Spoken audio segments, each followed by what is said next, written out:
puffs like naan. It rips like naan.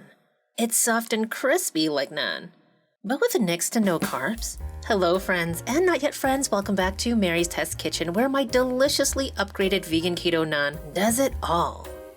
With about 3 net carbs apiece. I'll cover the recipe first, then later we'll get into the nutrition and details about some of the ingredients, since we really should be picky for best results. It starts with 100 grams of golden flaxseed, no substitutions, no using pre-ground stuff, not because we're snobs, but because it might not work the same. Also, sift it. This really helps with the texture of the bread. Whatever doesn't pass through the first time, put it back in the grinder until almost everything can pass through. This little tiny bit, forget about it. Now we can get into our pre-warmed mixing bowl with warm water. Careful it's not too hot though. Think baby's bath water, or barely on the warm side of lukewarm. Now for a step that might unnerve some ketoers until you realize that this maple syrup is not for us. It's for the instant yeast to eat, since the quote-unquote flour that goes into this recipe doesn't have the carb content for them to feast on. See, it's working already.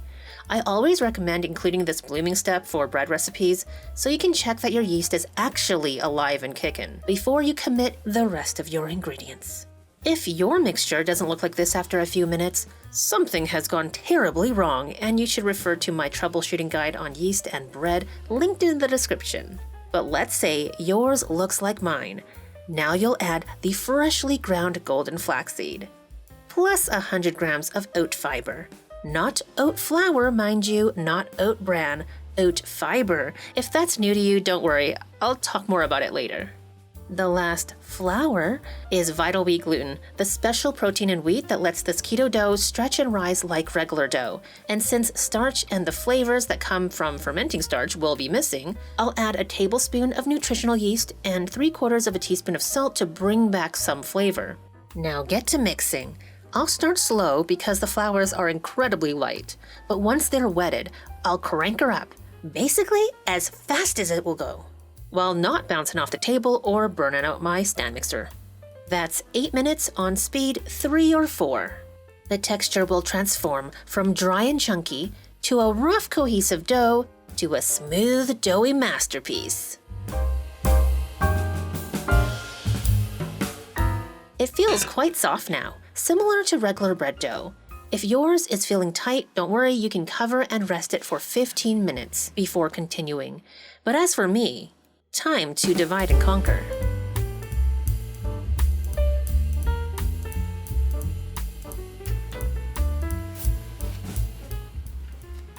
I want to make them smooth on top.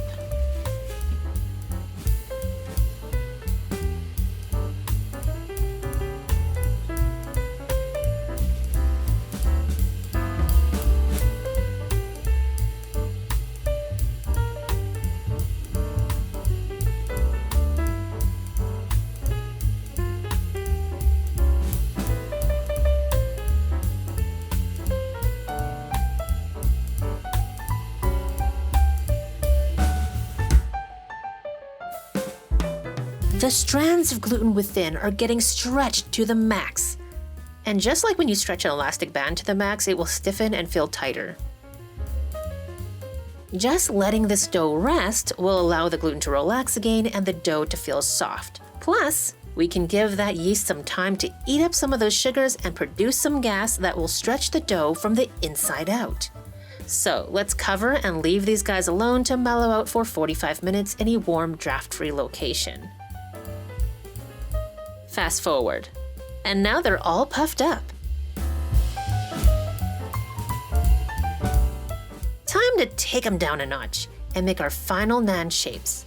I'll sprinkle some of this zero-carb oat fiber to prevent sticking. You can hand stretch them for a more rustic look, which is cute but more work than simply using a rolling pin.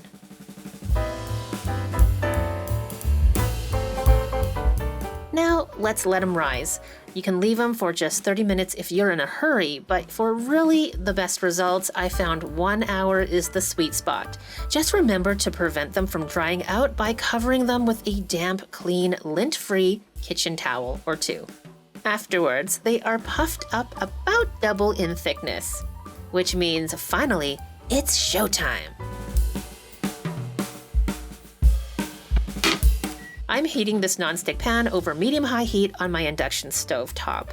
When it's thoroughly hot, brush on a little olive oil or your cooking oil of choice. Slowly, it puffs up as it cooks. About 3 minutes in, it's starting to smell like popcorn. Oops. But look at that puff. The steam from the inside of the dough is pushing the top and bottom of the naan apart to create a wonderful pocket. And it's cooking the dough on the inside too.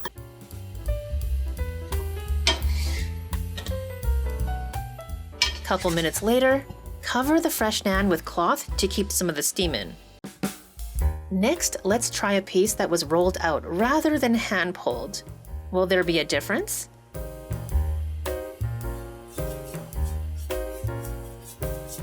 It's been 2 minutes, so let's take a peek. This time, we have a much better golden color with not too much char. By the way, the oil that we brushed on the pan and the naan makes things a little bit crispy and helps with the color development. And also perhaps it helps with heat transfer, because I tried not oiling these and the tests did not puff up. Occasionally, you might have a partial puffer like this. What do you think this is? Comment down below. Wrong answers only.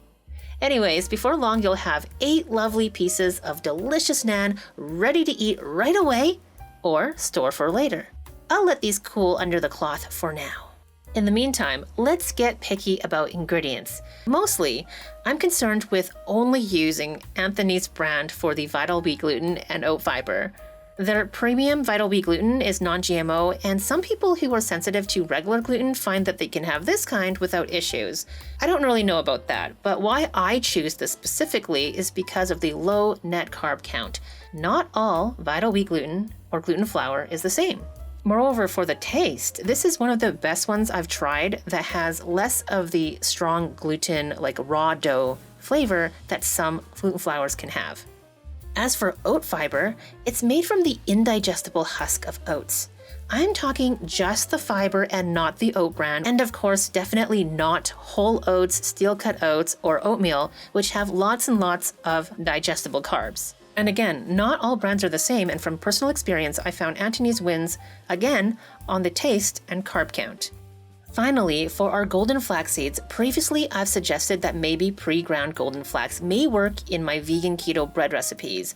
Comments have suggested that maybe it doesn't work, and maybe it's because of differing fat content. I'm not really sure about that, but I am sure that fresh ground works every time. If you can't find them locally, Amazon carries a brand that I have bought twice already and has been really good. By the way, don't use brown flax unless you don't mind a strong flax flavor. I like the golden because it tastes much more mild, so it's all I use anymore. Other than that, the nutritional yeast is just for flavor, so feel free to skip that if you want. Maybe the curry that you're planning to have will have plenty of flavor, you don't care. Or you can add extra seasonings like onion powder, garlic, or spices. The salt is also only for taste, so if you're watching your salt intake, you can reduce it or eliminate it if you prefer. Lastly, a caveat not about ingredients but timing. It's by design that this naan doesn't have any sugar left over in the dough by the time it gets cooked. We have only added enough for the yeast to do its job, but that also makes it so we have to be strict with timing. That means we have to go through the recipe from start to finish without stopping. No forgetting about the dough when you're proofing the dough balls or going past the allowed 15 minutes to relax stiff dough. Because by the time you get to letting the shaped naan dough rise, the sugar may already be completely consumed by the yeast and it might not rise again. Speaking of completely consuming things, the naan is cooled enough to rip into by now. You can see it pockets perfectly too. The texture is just right, and the taste is so good. It has this toasty aroma from the oat fiber, and if you didn't burn it, it doesn't smell like popcorn. It does have this hint of savoriness as well from the nutritional yeast.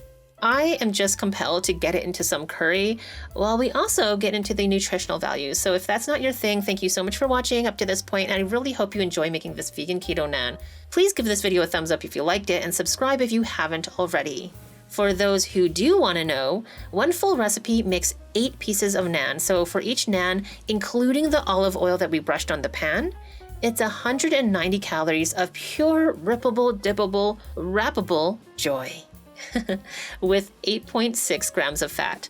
According to the label generated by Chronometer, the carbohydrates are made up of 12.9 grams of fiber and 0.5 grams of sugar. However, this takes the total maple syrup content into the calculation without considering that the yeast transforms the sugar into ethanol and carbon dioxide, which of course are evaporated during the cooking process. So in reality, the sugar content will be lower. So each piece really probably only has 3 net carbs, but I don't want to claim anything without a lab test. So I'm just going to use the calculated number at 3.4 grams of net carbs per piece for my official statement.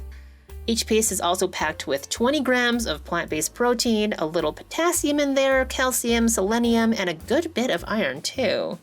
So I hope those details help you with your goals, with your meal planning, and with your best vegan keto naan ever. If you do enjoy some plant-powered keto recipes, please check out this playlist next. Until next time, happy cooking. Bye for now.